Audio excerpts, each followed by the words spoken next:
कार्तिक, आपकी क्या राय है? आपका जो डेटा क्रंचिंग का एक्सपीरियंस है वो क्या बताता है?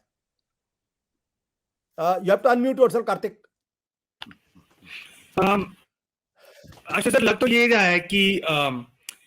खास करके सूरत का आंकड़ा देखते हैं, आम आदमी पार्टी का अगर इन्फ्लुएंस हम मान लेते हैं कि सूरत में है बहुत ज्यादा,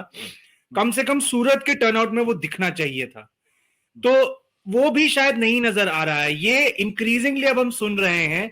कि पिछले कुछ दिनों में आम आदमी पार्टी का कैंपेन फिजल आउट हुआ है। उन्होंने अपने ध्यान कुछ स्ट्रेटेजिक सीटों पर केंद्रित किया है। इसमें कितना रोल गुजरात सेंट्रिक फैक्टर्स का है और कितना रोल दिल्ली के एमसीडी चुनाव का है, ये एक अलग सवाल है, क्योंकि साथ ही साथ एक और चुनाव दिल्ली में भी हो रहा है जो शायद बहुत ज्यादा जरूरी है आम आदमी पार्टी के लिए जीतना। रिसोर्सेज उनके स्कैटर हो गए हैं, कैंडिडेट सिलेक्शन को लेकर जो जिगर जी बोल रहे हैं, साथ साथ जो सीएम फेस भी अनाउंस जब हुए थे तब भी मुझे याद है थोड़ी कंट्रोवर्सी हुई थी कि सुदान गढ़वी को क्यों चुना गया, एक पटेल कैंडिडेट को चुनते पाटीदार को शायद ज्यादा अच्छा रहता आम आदमी पार्टी के लिए। लेकिन फिर भी मैं कहूंगा कि ये जो आज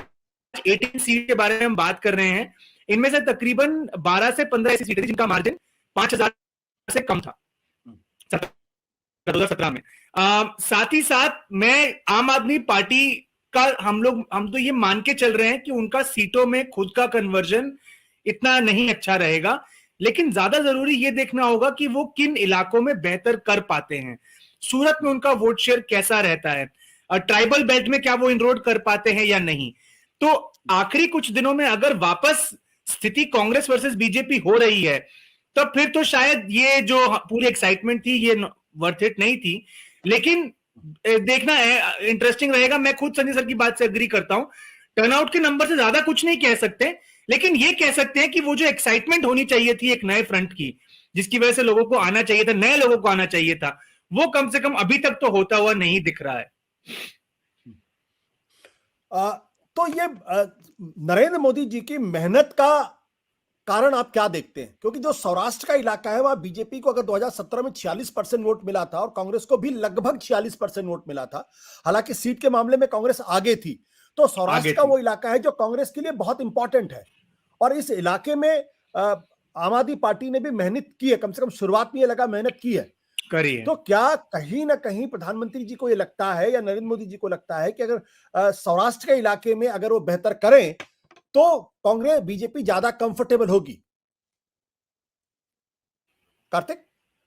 सॉरी सर, आपका सवाल मैं मिस कर दिया, मेरा इंटरनेट कनेक्शन भी मेरा सवाल यह है कि प्रधानमंत्री जी के लास्ट मिनट पर इतनी ज्यादा मेहनत करने के बीजेपी के तमाम नेताओं ने पूरी ताकत झोंक दी है, और आपको याद होगा कि जब पोलिंग वाले दिन अगर प्रधानमंत्री जी खुद 50 किलोमीटर का अगर रोड शो करते हैं तो उसका मतलब सेकंड दौर की तुलना में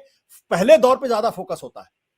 विजिबिलिटी मुझे लगता है। मुझे सिर्फ एक कारण लगता है आशुतोष जी की, इनफैक्ट दो कारण लगते हैं,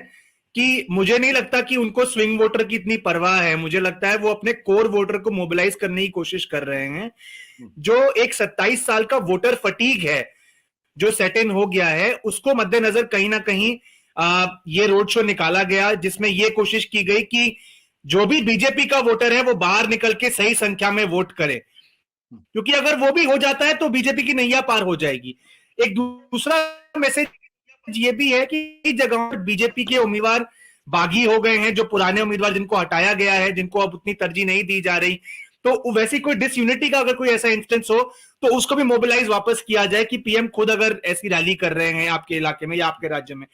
तो मुझे लगता है ये इंटरनल मार्केटिंग का खेल है, इसमें स्विंग वोटर का कोई खास मुझे नहीं दिखता। मुझे लगता है कि ये चाहते हैं कि इनका जो कोर वोट है वो फटीक की वजह से घर ना बैठ जाए, वो आए और वो बीजेपी को ही वोट करे। सत्य हिंदी का ऐप डाउनलोड करें गूगल प्ले स्टोर पर।